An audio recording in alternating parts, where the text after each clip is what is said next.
Get ready. 10 seconds. 5 seconds.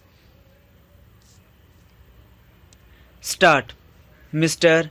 Deputy Chairman, Sir, the railways are very important from the point of view of those who believe in the ever increasing part that the public sector should play in the life of this country. The Railway Minister, to the efficiency of those administration I wish to pay a tribute, says that the railways have a dual role to play. Well, Mr. Deputy Chairman, I would say that greater importance should be placed to their character as a public utility service.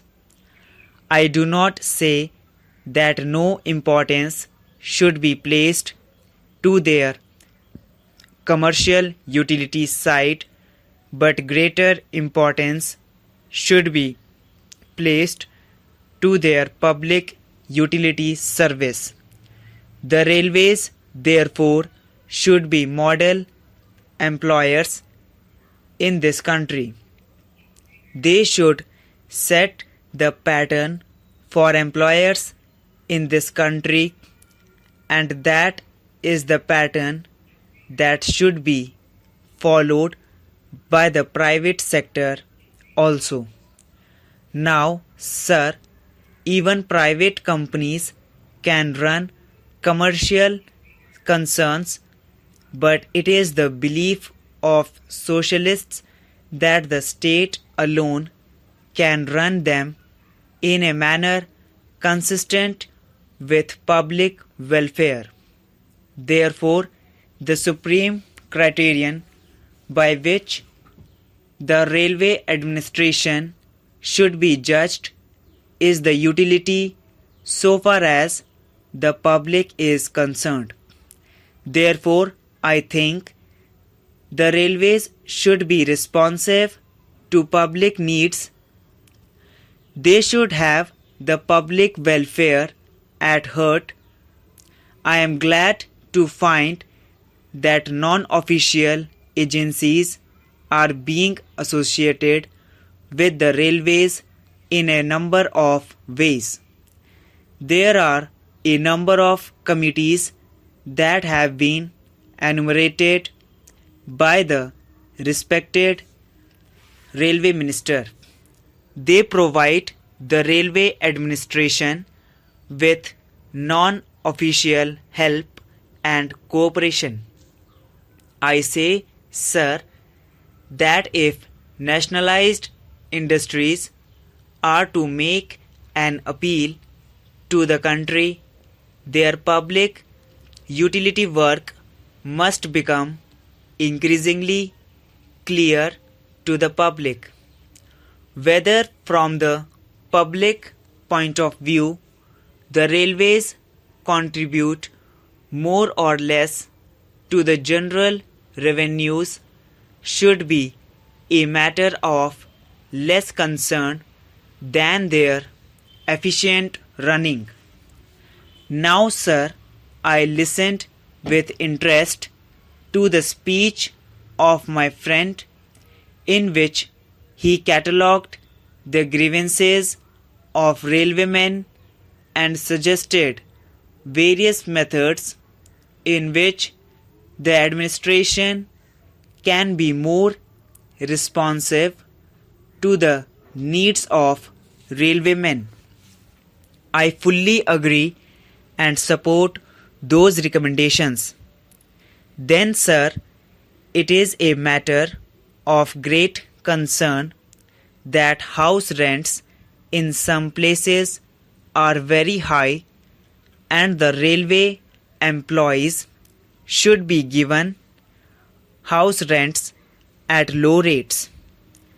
Also, I think there is need for an increase in the railway checking staff.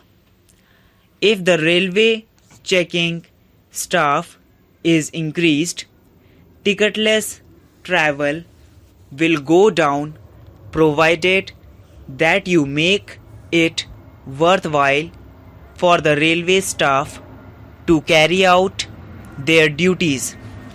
I say that some reward should be given to those members of the checking staff who successfully launch prospectus against ticketless travelers. I think, sir, if they have a prospect held out to them that in case they are able to catch ticketless travelers, they will be given some reward, they will be more active. Then, sir, there is no room for self-complacency so far as our second-class travelling facilities are concerned. I gratefully recognize that the railway minister is doing his best, but I think that this can be improved and should be improved.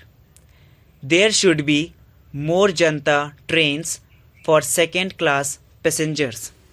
I find, sir, that there is going to be a provision for more fans for first-class passengers. Well, I do not grudge that facility to the first-class passengers, but I would like more facilities to be given to our second-class passengers because it is they who contribute most to their revenues. It is heartrending to see our overcrowded trains, and we anticipate that there will be an increase in our railway traffic. As a matter of fact, I think that when our women get fully emancipated, they will be traveling much more in our railways than they are doing today.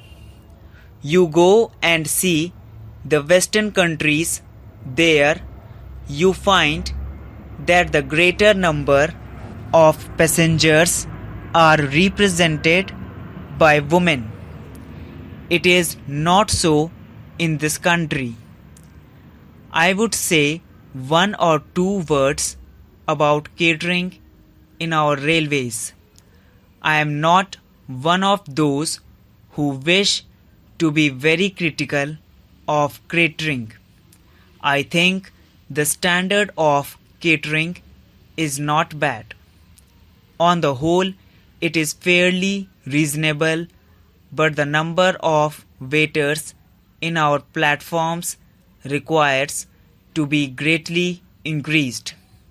I myself had ordered dinner at Delhi station and had gone without food. It is because the waiter is not able to bring food in time. This has happened several times. This needs to be looked into.